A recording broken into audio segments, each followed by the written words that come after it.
Zymol, an unofficial history. So Zymol was founded by Charles Chuck Bennett.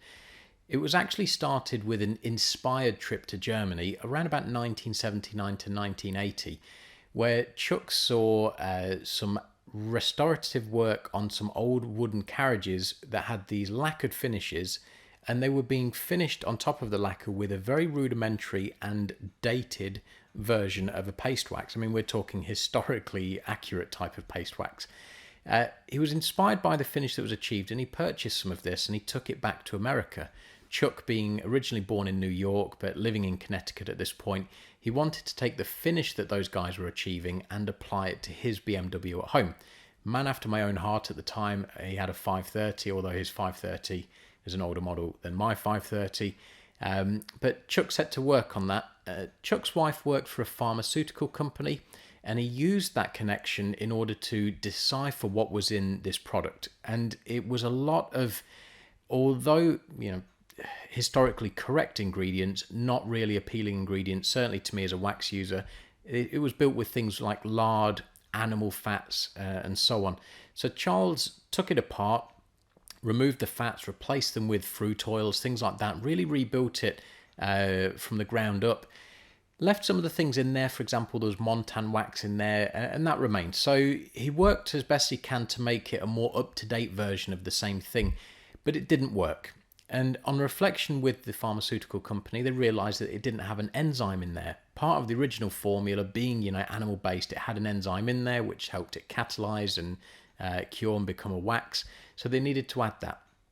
And they chose propolis. So propolis is a byproduct that bees use in order to create wax in a hive. So they added that in, and it added the enzyme which would now catalyse with the air and create the wax on application. They had cracked the first hurdle. From there, in 1985, they finally found Zymol. And I mean that as a company, Chuck working through the 80s in order to perfect what he was doing. And in 1988, for example, the company becomes legally incorporated and actually registered as co-founded with Chuck and his father-in-law, Richard Fontana. The company already then had a lot of momentum. It got a good boost, for example, when Chuck offered to wax the BMW Car Club of America executive director's car. And so blown away was he that he put Chuck into contact with the Connecticut chapter. And Chuck spent a lot of time developing relationships there and his waxes, giving waxes away, and really establishing a foothold. He realised that dealing with these marks and these people at a ground level where they have the passion for cars was a great way to do business. And a lot of Zymol's waxes reflect that. When you look at things like Ital, aimed at Ferraris, Glasser, aimed at Porsches, all of these waxes will work fantastic on all cars, but it really shows a desire to deal with people at their core root of their love, and that builds a good relationship with Zymol and their customers. Loyalty to the brand is one of the things they take a great pride in. This shows when you get to 1990. Ralph Lauren's Bugatti 57C actually wins Pebble Beach concourse, and it does that wearing a glaze created by Zymol. This eventually would be turned into Atlantic glaze, and it still sells today. And it is an expensive glaze. If money is tight, it's probably not for you. But it really shows the establishment that Zymol got in that 80s decade to be able to be in such a position. This grew the brand massively, and the marks that they were dealing with, the reputation they had, really flourished. Moving forward to 1994, they launched Talon. Now, this was launched with Harley Davidson, and it was aimed at motorcycles, and specifically dealing with petroleum dripping down fuel tanks once the bike had been filled up. But again, it set them another string to their bow and another loyal customer base. In the rest of the 90s, they really established. The forums, the groups took off, and there was a lot of debate and conjecture whether or not the price points were worth it. And like anything in life, it's worth it if you want to pay for it. It's like fine wines, expensive watches. If the value is there to you, it's worth paying. But certainly the results that Zymol were getting in these competitions, contests and shows showed that there must have been some substance behind it. We move through the 90s. The next pit stop is 2005. A blip on the history calendar for Zymol, but they end up settling out of court with Swissol. Swissol actually, as I'll show you in these pictures here, stepping on the toes of Zymol from at least how it looks to me. I think you guys will agree. Identical pots, colours, everything like that. And as these sort of situations in any industry come and go, people are protective over their own property, their own sort of intellectual property. So it ended up being something settled out of court. I won't get into it any further because there's very little reported about it. And I don't know enough inside now in order to say, well, this is what's happened. So we'll move past that. In 2006, Pebble Beach Concourse, the top 3 cars are all Zymol prepared. Not just that, but of the 30 cars entered, 21 of them were Zymol prepared.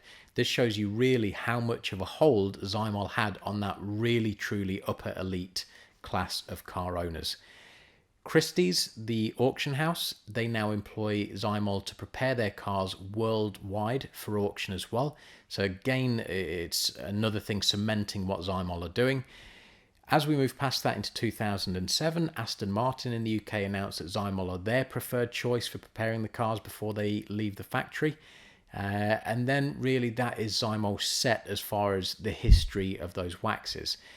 They diversified past that, so you reach 2012 and they actually entered Zymol Music. Now this is a collection of products aimed at caring for instruments, so classic and expensive old guitars, violins and so on. In all fairness, it stands to reason if you can prepare a car to a high standard, you can prepare a violin, and Zymol saw that and they capitalised on that market. 3 years later, in 2015, they entered the equine market. The same ethos was there. And they entered the equine market and were well received. They, at some point as well, moved premises. So they were in Connecticut and they moved to Florida. And the reason they did that, again, really goes down to their mantra, which is pure, powerful, perfect. They wanted to grow their own palms in order to have their own direct source of carnauba wax. And that's very admirable, and very few companies, in fact, I can't think of another, can say that they actually grow their own resource. If there's any others you guys know, let me know in the comments below. 2017 saw them release their first sealant, and that was Quadra. Really, with the current wax market, there's a lot of people saying, well, you know, wax is old-fashioned, it's old school, sealants and ceramics, things like that, coatings are the future. And Zymol recognised that and brought Quadra into the lineup. Now, for me, my opinion is I don't think it will ever replace wax. There is place in the market for both. But it's good to see that Zymol reacted to that and brought that into the lineup as well. And that's pretty much it. That brings you up to date with Zymol's history. If there's anything I've missed, anything you want to know, ask me below in the comments. If you've enjoyed this video, I'd appreciate a thumbs up on it. If you want to subscribe, just so you don't miss out on future unofficial histories. And as always, I'll catch you soon. Bye-bye.